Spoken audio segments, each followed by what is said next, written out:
பிப்ரவரி 1ஆம் தேதிக்குரிய அனுதின பரலோக மன்னா.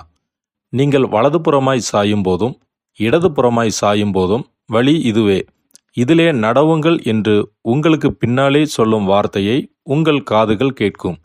ஏசாயா 30ஆம் அதிகாரம் 21வது வசனம். வசனத்திற்குரிய ஆவிக்குரிய விளக்கம். நம் அனுதின வாழ்க்கையில் அநேக இடுக்கமான சூழ்நிலைகள் நமக்கு ஏற்படக்கூடும். இந்நிலையில் நாம் ஓர் உச்சநிலையை அடையும் போது பல வழிகளில் நம்மை கலங்கச் செய்யும். எப்பக்கம் நாம் செல்ல வேண்டும் என்றும் எதை செய்ய வேண்டும் என்றும் நாம் திகைக்கும்போது நாம் சற்று ஜெபித்து தேவன் நமக்கு காட்டும் வழிக்காக காத்திருக்க வேண்டும். தேவனுடைய வார்த்தைகள் இச்சந்தர்ப்பங்களில் நமக்கு அருளப்படும். சூழ்நிலைகளை எவ்விதம் நாம் மேற்கொள்ள வேண்டும் என்பதை தேவன் நமக்கு போதிப்பார். நீதிமான்களின் வழியை தேவன் அறிவார். ஏற்ற காலத்திலே அவனுக்கு சகாயம் செய்வார். அவருடைய வழிகளை அவனுக்கு போதிப்பார். ஆமேன்.